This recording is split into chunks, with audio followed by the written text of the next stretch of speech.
Welcome back to the Women's Basketball Summit, the online platform for players, coaches, and parents. Today, we're kind of not talking with a coach. We're going to be talking to a mental game coach to kind of work on your mindset, your toughness. So Tami, welcome to the call, my friend. Thank you for having me, Jen. I'm excited about what you're putting together here. I'm excited to have you because you and I have spoken before. We've emailed. I like you because you have kind of a no-nonsense approach, and I am all about that. So for everyone that is listening that is not familiar with you, let's talk about kind of your bio, your education, your background. How'd you get into this? Oh, it's a long story. Never what I intended to do, but that's usually how the best careers happen, right? Started off as a college tennis coach, men and women's tennis coach, and as a coach, and I'd found as an athlete myself, playing collegiately, that my strengths were mental toughness and physical toughness. And I kind of transferred that to when I was coaching, and informally was a mental game coach without realizing it. And so once I was looking for that exit strategy that coaches often do, met a guy named Dr. Patrick Cohn, who is big into the sports psychology world. And he does a certification class, which is pretty intensive. And I became certified to be a mental game coach. So what exactly is a mental game coach? If you had to define it for people listening, they're thinking again, what's a mental game coach? A mental game coach's job is kind of like a strength and conditioning who works on the body. I work on the mind. What can I do to get the mind to allow the body to perform to its optimal physically? And that means adding confidence, adding mental toughness. But we spend so much time working on the physical skills that the mental part's often neglected. And I think some people think you either have it or you don't, where we're finding out ways to train the mind so it can perform at a higher level. Nice. I mean, I absolutely think there is an absolute need for what you do more than ever now, especially with female athletes, female sports. So talk about the type of teams, the type of female athletes you have worked with. It runs the gamut. I've actually even worked with a football team. My father was a football coach, and I grew up kind of like the little girl and Remember the Titans, living in the, the field house. But so I have worked with football, but probably the sports I see the most are softball, basketball, baseball, soccer. I've worked with some lacrosse teams, field hockey, a lot of individuals, especially in the golf and tennis areas. I've even helped someone running for their state junior miss title, which isn't really an athlete, but they were still having to perform.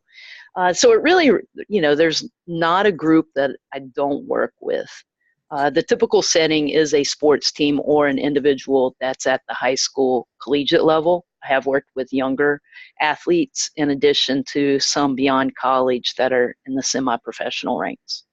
So when these teams, individuals are coming to seek out your expertise, what are they coming to you for? They're usually one or two of the top reasons why they need you? Yes. They may not verbalize this, but 9 times out of 10, it comes down to a lack of confidence or mental toughness. Why do you think, we as a society, and we're talking more of female athletes, young female athletes, why do you think in this day and age, why they lack kind of the confidence? Females, I think it's, I guess it's a gender thing, and I hate to be stereotypical, but we're taught to care so much about what other people think growing up. And maybe I'm generalizing that too much. I know that's a Southern female's world growing up. And we start to base our confidence on pleasing others or the feedback that we get from others. And until we realize that it comes from within, then our confidence is always based on external factors, which is great when you're doing well, looking good, performing well, but then it's horrible when you have that bad day. And I call that a roller coaster confidence. And so what do you do if someone's like coming to see you for that? Do you have like kind of any tips, advice, or strategies that you use with these type of people to try to help them? Yes, I have a lot of different exercises. What I like to do, I used to think, okay, this program fits everyone. And then when I realized everyone's individual and we all have our reasons why we think or feel the way we do. So my first session is usually getting to know the athlete and with their help formulating a game plan and seeing what works. You know, there's tons of strategies to help your self-talk, to help your body language, which are two of the biggest things that can affect your confidence. And so just finding different strategies, techniques that they can grab a hold of and own. Some things work for some don't for others. Nice. All right. So we touched on kind of the confidence. And then the other thing you talked about is this mental toughness. And I've talked to you about this. I mean, I played basketball, in college, 99, 2003. And I just feel like when I played, athletes in general just seemed to be mentally tougher. Adversity, we just dealt with better. I deal with high school kids now, always talking to coaches. And I just feel like the female athlete, especially with like basketball in general, we don't see that toughness, that adversity anymore. Like, do you agree with what I'm saying? Or do you think like, that's just my experience? Like your thoughts on that? I think in general, you're absolutely correct. Now, I on an individual level, I do see a lot of mentally tough athletes, but when we're looking at a whole, but I think it mirrors our society. You know, my definition of mental toughness, it's nothing more than what we focus on. And I think today in our world, our focus is everywhere. You know, despite the positives of technology that often inhibits where our focus is, or we have short focus. You know, I hate to use the popular terms such as helicopter parents, but that doesn't help either. We're not teaching our children how to deal with their issues on their own, so they're used to people coming in and fixing it. Again, positives with AAU basketball, club volleyball, summer baseball, travel, softball, all of those. But at the same time, they play so many games that, oh, they lose, no big deal. We get to play another game. Mm-hmm. So I think there's so many different, I don't think you can pinpoint one thing. I just think it's how society has molded. We look at our society norms and, you know, in the day I grew up watching Bear Bryant in Alabama football, and he could yell and scream, and there's no way that some of the football coaches could get away with what he's doing. Even we can look at Pat Summitt in basketball. A female coach has to be careful now or they'll get fired for how she handled things. And then back then, society thought nothing was wrong with it. So I think there's a lot of factors in society that has contributed to the weakening of our mental toughness. Yeah, no, that was well said. I think again, you and I talked about this on the phone one day when I went to college. I mean, I had a really great high school career. When I was a freshman in college, let me tell you, I got smacked right in the face. Like, it was eye-opening. It was harder than I ever thought. And, you know, I'd call my mother and I'd be crying and I want to come home. I want to come home. And, you know, thank God she was like, absolutely not. Like, you're going to tough it out. And you know, on the hindsight, like, it's great. But I think as parents, we need to let our kids try to figure it out on their own and have some adversity and grow, because the one thing about these kids I don't think about, in the real world, like, it sucks. Like, it's tough. If you're not mentally tough, like, you're going to have a hard time surviving and getting a job and being successful. Exactly. And, you know, I've recently just started a Facebook group, Parents in the Mental Game, because I think we neglect to reach out to the parents. A lot of people in my realm of sports and mental game, communication, leadership, all of those key words that people are having new businesses in, we focus on the athlete or the coach or the team.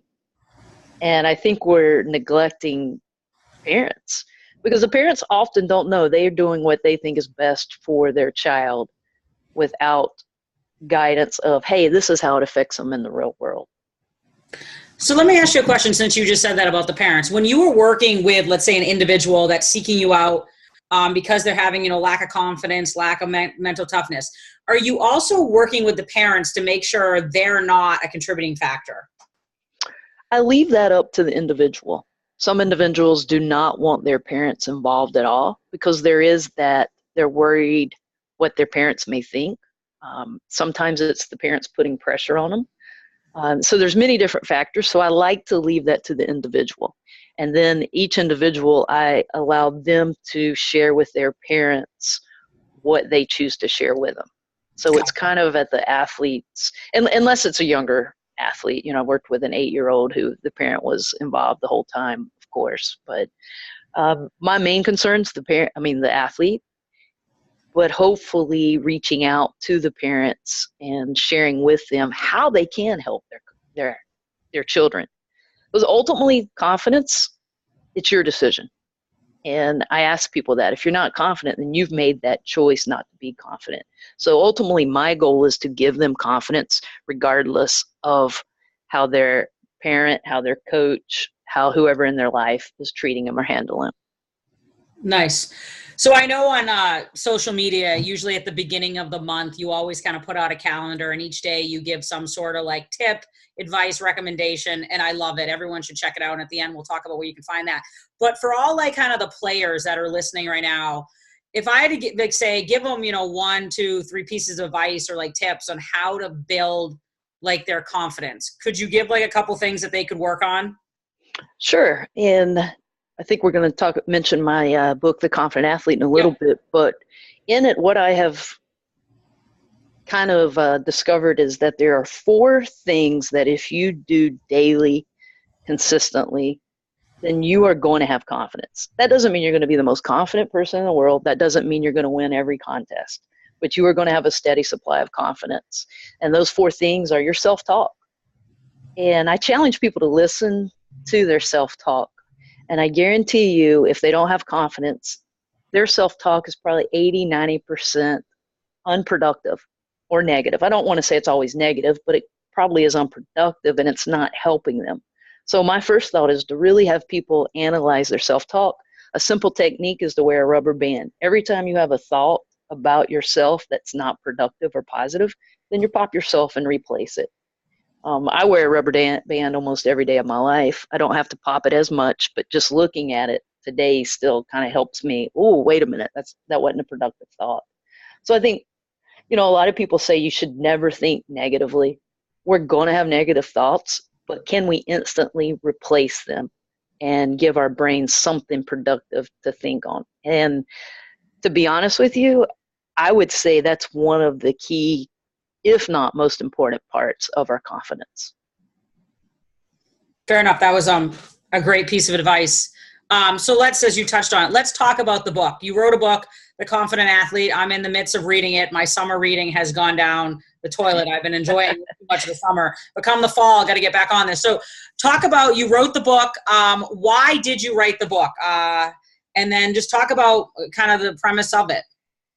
Well, writing the book, that is a long story, but it was kind of my confidence journey. I mentioned earlier in our interview how, I think especially females, our confidence is based on the feedback. And if someone knew me in high school, they probably thought I was a very confident person, but I really struggled with confidence. And if that coach didn't tell me good job, then, oh no, what did I do wrong there?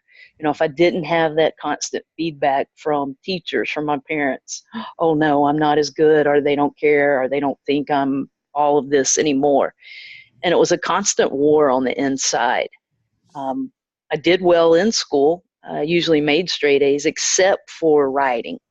Anything I had to write, like a term paper, a book report, I would get back a grade that said A+ on research, C, C-, D, whatever it was, on writing. So I kind of clung to this self-limiting idea that I couldn't write. And when I started my business, everybody was like, you need to do blogs, you need to do this. And I'm like, nope, I don't write. I can't write. So a lot of putting the book out there was for me to get outside of my comfort zone. I'm constantly telling my athletes to do that, my teams to do that, but I realized I wasn't doing that.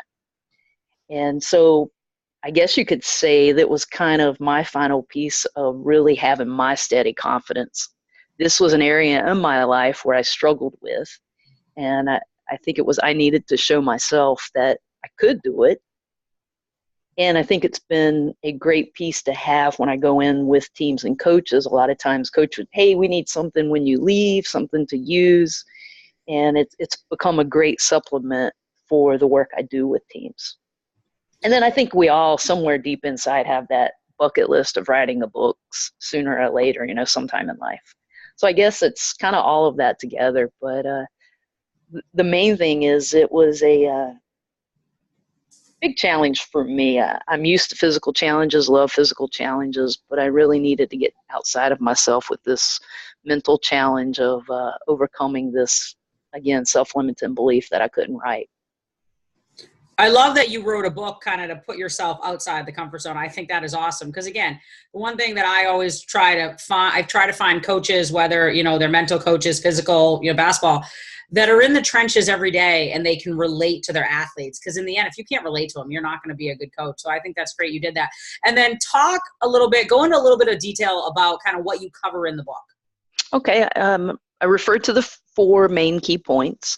And basically what I do is each chapter, I take one of those, like self-talk. I try to keep it short and sweet. I know my attention span goes. I know a lot of athletes and coaches, short time. So I'm not going to get too wordy, but here is the principle I'm presenting. I usually share a story of my experience or a team or an athlete I've worked with that kind of ties into the principle I'm talking about. And then I give exercises that, hey, if you do these consistently, it's going to help you. Then I move into the second chapter, which is body language, or what I like to call walk the walk, and just giving you principles and exercises again on how your body language can help influence your confidence. Then I do the same thing with the last 2 foundations, and that's visualization, and I call it see it, be it. We kind of create whatever pictures we create, we're kind of planting those seeds. So again, I talk briefly about it, give some real life examples of how visualization has worked for athletes. And then the last chapter is preparation. Because at the end of the day, if we don't prepare physically, mentally, it doesn't matter, we're not going to be confident. It's kind of hard to show up for a contest and you're not in good shape. Your confidence is going to be fragile at best. I did start reading the book, and the one thing I like it is a very easy read. So athletes, I know a lot going on, school starting, the preseason, season starting. And it's also, she gives you examples that you can apply right away. So not only are you working like on your game, your skill work, you need to work on your strength work, you can start working on the mental part. So I love it. So Tami, where can they find the book if they're interested in reading the book? They can find it online at Amazon or Barnes & Noble. Any coach that wants to have a group order, if they contact me, I do discounts for group orders. Nice. And then where is your website if people want to just contact you, just to reach out or possibly hire you to kind of talk to their team? Where can they find you? R2LC.com. And that just stands for Refuse to Lose Coaching. And then I mentioned that at the beginning of every month, you kind of come out with this confident athlete calendar. If they want to see that, where can they find that on social media, or can they sign up for your newsletter and they'll get sent that? They can go to r2lc.com. At the bottom of the first page, there's a link to sign up, so they automatically receive it each month. I also, at the beginning of every month, will put it on all my social media, Twitter, Instagram, Facebook. Yeah, guys, she sent it to me via email, and then I always post it on my Facebook page. I've been reading it every day. It's just like little reminders of stuff you can do. Like one of the days this month was just smile. And again, it's stuff you can do, you can apply. That's why I'm a big fan of Tami. She just gives you stuff that, again, it's not rocket science. You just got to need to repeat it over. So Tami, as we wrap up this call, for all the listeners, is there anything else you want to talk about and end on? I love what you're doing. And in addition to that, I love making a difference, helping people. And I think confidence is one of the most important skills, and it kind of ties in with mental toughness. If you're not confident, I challenge you today to do something to help build confidence every day. It's not something we're born with or without, but confidence is a life changer. And that's regardless if you're an athlete, a coach, or you've never even played sports at all. So confidence can make a difference. And I just challenge everyone, hey, make it a daily goal to work on your confidence. But again, I appreciate what you're doing, and I'm excited about what you have going on.